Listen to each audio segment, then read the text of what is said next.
What's up, everyone? Happy post Thanksgiving. Markets are crashing. And what are we doing today? We are doing the time 99 looping with Abracadabra. Let's get into it.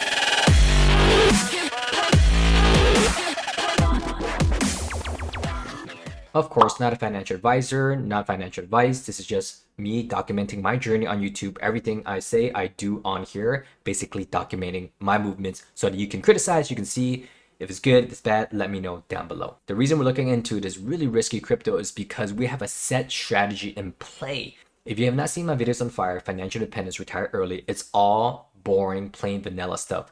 Index funds, bonds, real estate. Make sure you buy the total market. But that way you don't FOMO into everything. You're just buying everything all the time. I take that strategy and then I apply it to crypto as well. One thing that the FIRE journey has really helped me with is setting expectations and controlling my anxiety. I have a 10-year plan. I'm on year 2 of 10. I have 8 more years to go. Anything faster is, icing on top or cream on top, but really I have an 8-year plan. Every single 2 weeks, I put money into my 401k. Every single month, I put money into Roth IRA. And I'm doing that with real estate as well. And I'm also doing that with crypto now as well. Today, I'm giving you the full disclosure of my crypto portfolio. It's nothing amazing, guys. Like I've been telling you, I don't buy that much stuff because in 2017, I got absolutely crushed on my investments with the ICOs. Now it's not too bad, meaning the crypto, there's not so much ICOs, there's more regulation. But still, I got burnt and I didn't get in on the new coins that made a lot of gains, like Shiba or Doge, or even things like Solana or ADA. I didn't get into. As you can see here, 60% of my holdings are with BTC, 20% with ETH, 2% with BAT. I love BAT because I use the BAT Brazier. I've been using it for many years now, and it's grown. It's doubled in the last 2 weeks. It's absolutely insane. Not financial advice, of course. I also have Flow. Flow is actually the crypto that runs NBA Top Shot. That's the blockchain that runs. It's going to run NFL. It's going to run Susables. It's going to run a lot of NFT projects. I bought a little bit early on. However, I don't think I'm going to buy anymore. I'm actually might unload it because they have a flood of tokens coming into the market. I'll put a snapshot of it somewhere up there. You can see the next, 36 months or starting, when they started to 36 months, they're releasing a lot of tokens into the market, which is just going to push price down. It's a long-term hold for sure, 10-year hold. Maybe I'll hold it for 10 years, but I really think that I can get better returns in something else, maybe Ethereum or Bitcoin or Avalanche. Avalanche is doing really well. I'm thinking about adding some of that. So at the downtimes like today, you should really look at, coins that you want to average into. That's why it's good to have cash on the side. And you can see there, I have 8% in Ohm, 6% in Time. That was really the risque play, the home run pitch within this crypto portfolio. And I'm allowed to do that because I only put money in there that I was absolutely willing to lose to go to zero. I was absolutely okay with this going absolutely down, but it turned out to be the opposite. I think it went from like a 5% allocation, now it's jumped up to a 14% allocation because of the high APYs.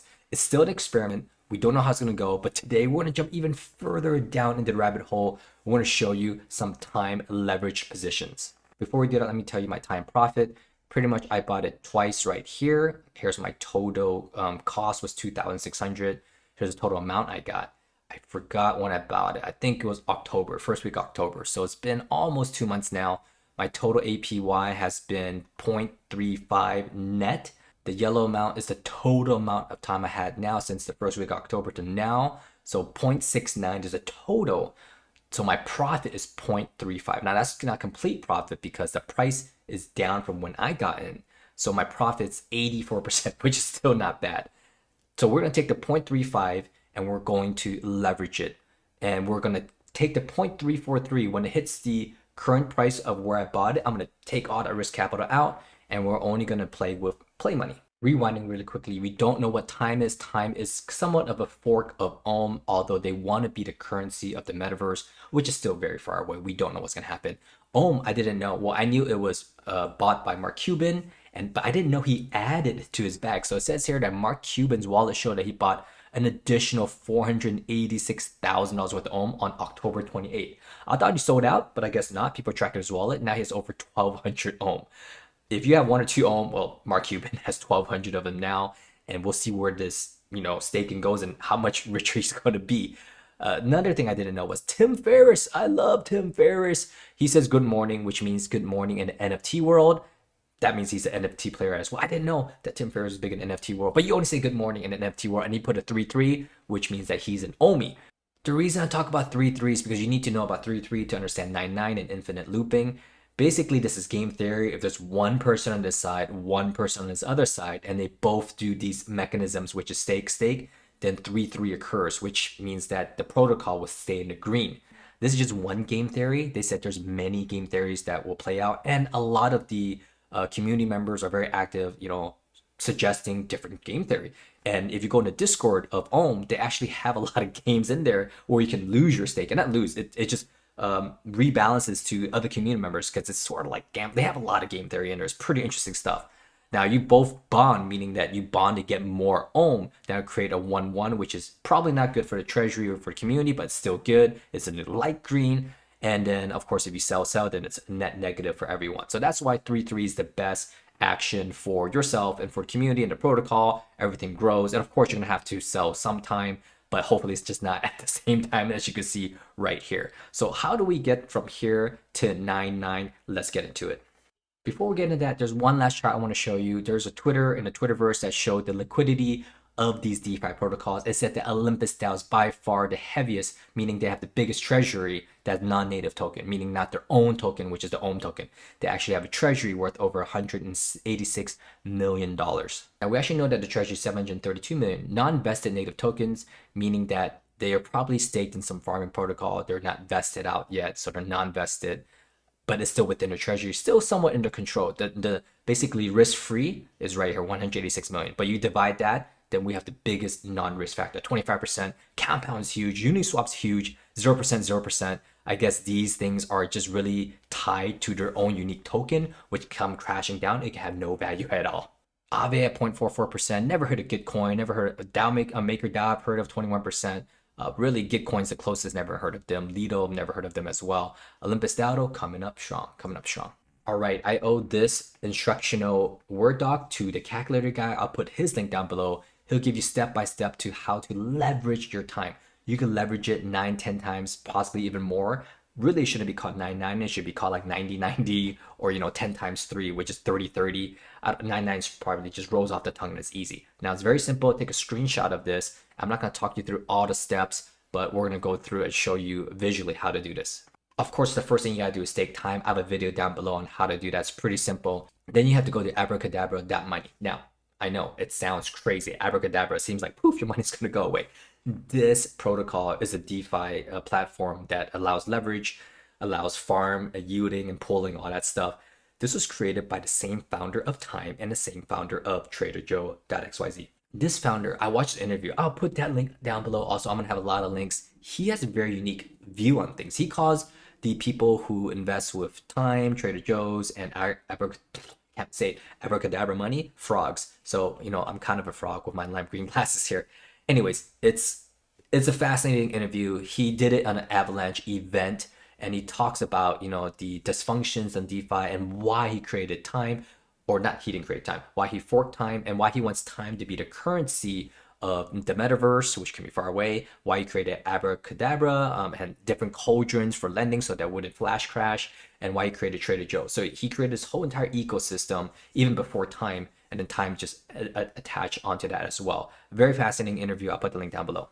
Okay, so now we're gonna go through these next couple of steps, and then we'll come back to this paperwork right after that. Okay, we're at abracadabra.money. We're gonna go to borrow. And you can see here that there is no MIMS to borrow. Now, this is going to get pretty funny. What is MIMS? MIM means magic internet money. I know it sounds crazy. It sounds like it's magic. Poof, it's going to go away, especially when you put it into the Alice in Wonderland time, which is going down a rabbit hole. It's very funny stuff. But it's real. They're really trying to create a bridge of interoperability between this network and Ethereum. And you can see it already with wrapped Ohm, and they're looking to do that with a lot of different things. And we can see that with Polygon's done that already, but they're really trying to really run the DeFi space beyond my understanding. Anyways, let's get back to leveraging. If you have a lot of AVAX, you can leverage your AVAX. If you have wrapped Memo, which is staked already, then you can borrow that. As you can see, the pools here, it's drained out in these quadrants. There's other websites I haven't gone into yet, but this is the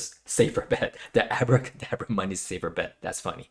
Okay, so before you can borrow, you have to wrap. Basically, wrapping your memo is pretty much like wrapping the ohm. So instead of the memo rebasing every time and you getting more memo, so memo is just pretty much what you get when you stake time. Once you stake time, it turns into memo, and every 8 hours you get more memo.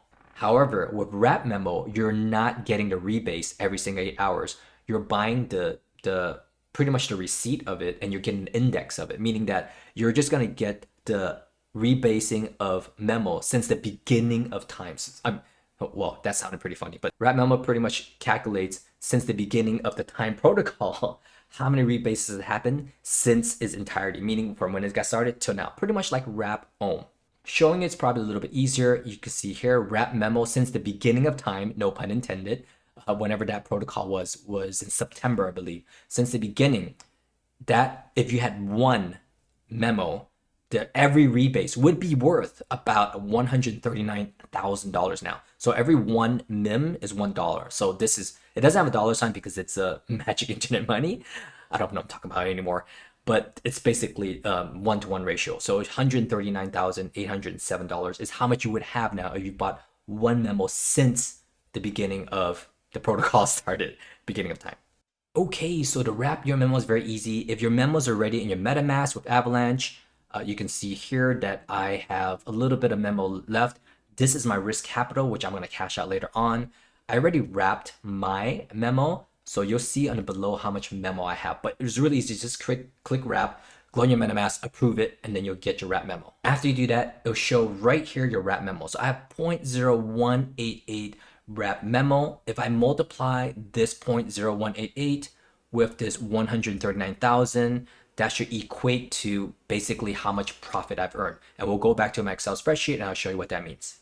So the green is what I wrapped. So I wrapped that and it turned into 0.018 memo. Let's highlight it for you so you can see it easier.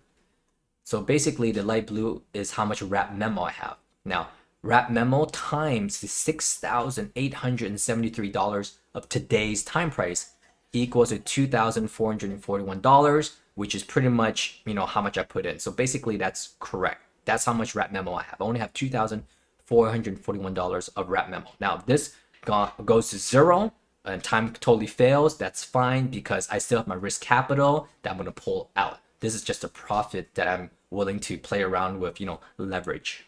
Okay, now back here, now that we got the wrap memo, which is $2,400, what can we do with it, right? So we click borrow, we click maximum, which is a 0.018. Now I took 70% leverage of that, which I'm not going to do. That's $1,812. Now I can't even do this because there's no MIMS in the protocol. The only time there's magic internet money within the protocol, within this cauldron, is if someone returns the MIM or if the protocol prints more. But there's no more because everyone took it all. This is such a crazy APY. And I'll tell you why, and I'll show you a visual of that. That is gone. There's no more left. At least for the wrapped memo borrowing, you could borrow MIM from Avalanche. So maybe I'll do that. But it's more risky because, wrapped memo is pretty much free money and high APY. Why would I want to take Avalanche, which is not giving me anything, and leverage that? That's not such a smart business move. Okay, so the calculator guy says borrow MIM at 25 or 12% or less is what he recommends. You do is you take the MIM that you borrow, you go to Trader Joe's and swap your MIM for time. Basically, you're getting more time. And then you go back and stake your time.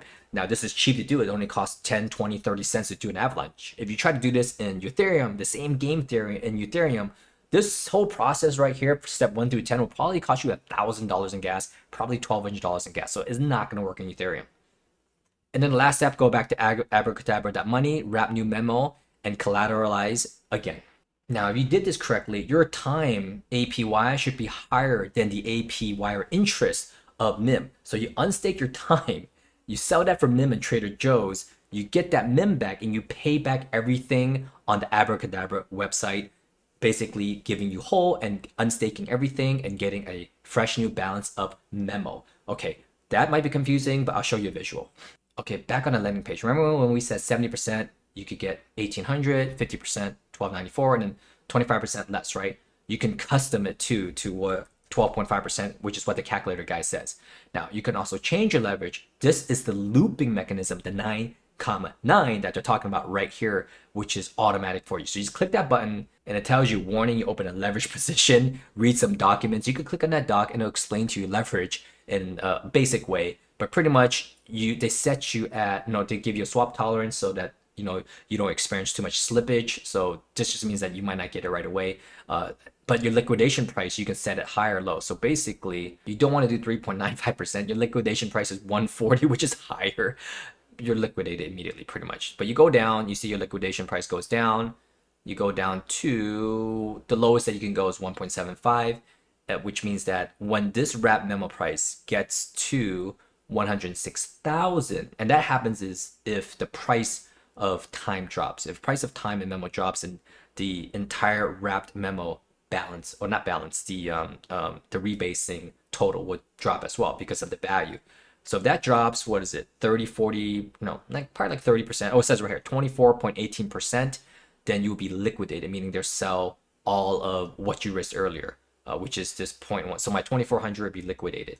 So there's really two things. You can borrow MIM, and you can leverage it 25, 50, 70% with a liquidation price set here, and that's just regular borrowing. Or you can leverage it. You get 1.75 times, you get 1 point, or is it 2? Yep, 2.31, and it goes all the way up to a really high level, 3.87. And what that does is it leverages your original position and adding the borrowed MIM on top of that to do whatever you want. So there's two different things. The liquidity price is a little bit different. So 139,395. So if we go to right here, if we go to the 1.75, which is a high leverage, your liquidation price is $106,000. Now, if we take out the leverage, meaning you're not getting the $3,381 of full amount of MIMs to do whatever you want with, we take that out, bam, you can see that the liquidation price, if I go to 75% right here, it is 1,379. So it's a little bit different liquidation price. It's actually pretty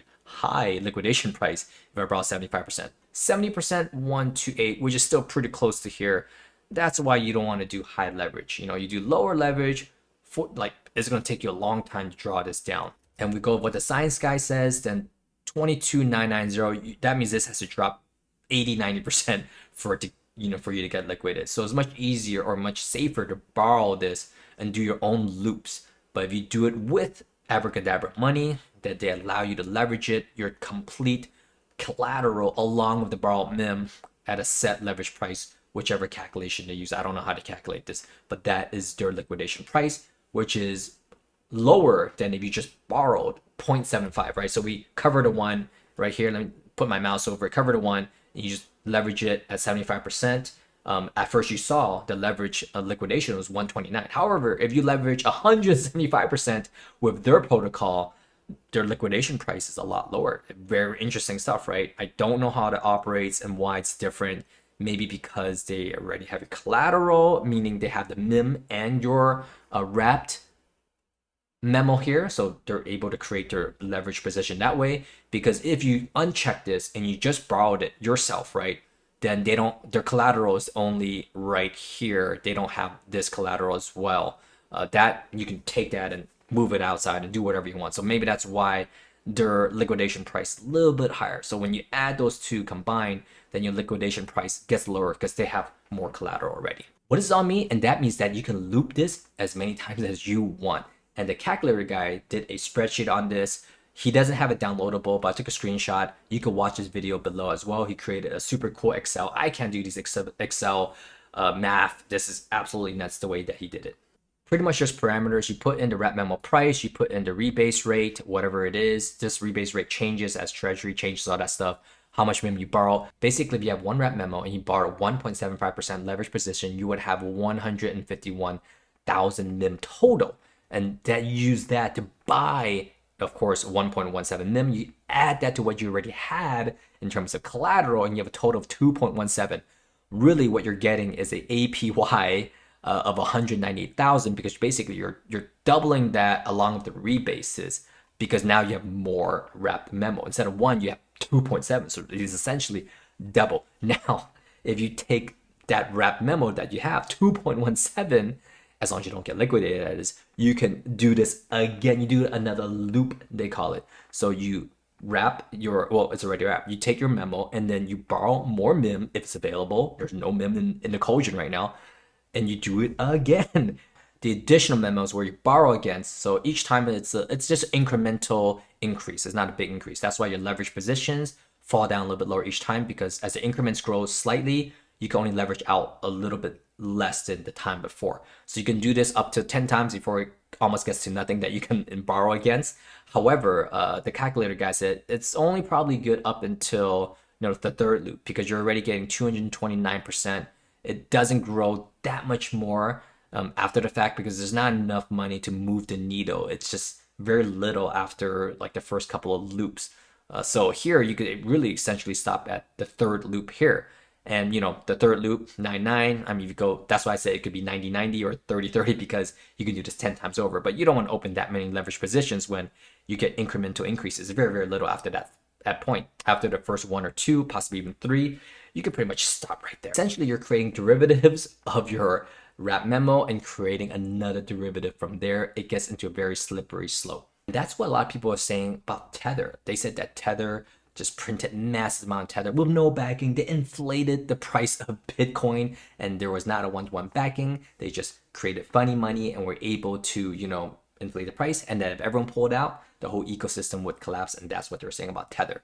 They're also saying that about blockchain, crypto.com, and any protocol that gives out, 10% APY, 20% APY in stablecoins, is that there's someone holding the bag at the end of the day. And if everyone's paying APY at the next stages, it's just infinite loop of a house of cards, everyone just borrowing against each other, and no one really wins. A lot of it beyond my understanding. I just wanted to show you, these are the types of things that I would love community feedback on. There's a lot of smart people testing the space.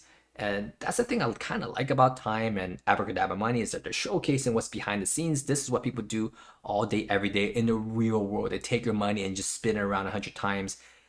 Some people become wealthy. Some people just collapse and lose their shirts. Let me show you one of those people. Maybe not a one-to-one comparison, but do you remember Archegos? They lost $20 billion in days.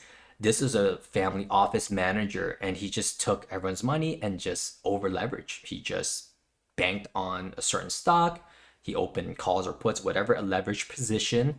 Boom, $20 billion gone super quick. I'm not going to get into the details of that because I don't know all the details. I just know it was a leveraged position. He got absolutely crushed. Those are things that we want to avoid. And that's why I'm showcasing this to you, because it is super risky. That's why if you saw my Excel spreadsheet, I only took play money to put in there. It can absolutely go to zero, or we can be like a bank and just be a printing press, like the American government, just printing trillions of dollars here. Who knows? At the end of the day, we might be just better off investing into the S&P 500. Let's take a look at the 30-year returns, shall we? If you take a look at the last 10 years, only 1 year is a negative. It's been averaged, 20-30% probably in the last 10 years. You want a safe return, put it into the S&P 500, which is just, a segment of America's stocks. I bought a total stock market index, but let me tell you this, the total stock market index actually performs worse than S&P 500. S&P 500 is the way to go.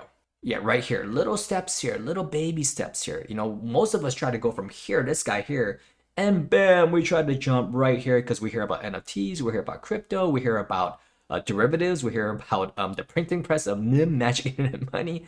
Those are things you kind of want to stay away from. But if you have a little bit of funny money, you can probably just play along. What I mean by fun money is meaning that you can go to sleep. If you cannot recover from this, if this takes you out of the game, don't do it. I only did this after 3 years of investing in the index funds, or 2.5 years. I did index funds, bonds, I did Roth IRA, did real estate. I did all my stuff into that. I wouldn't say boring. Those are growing at 30-40% in a year. Alas, 2 to 3 years, absolutely insane because of the government. Thank you for printing money, or not. No, thank you because inflation. But my returns aren't crazy, but they're there, and that lets me sleep at night because I have a strong house. And if I take a little bit to play, I don't feel it. So make sure you check out my other videos down below about how to have correct allocations for your indexes, correct allocations for your crypto, correct allocations for NFT. It's all based on your goals and your risk tolerance, but be very, very safe. I'm pretty safe out there. And make sure you do your own due diligence because everyone's absolutely different.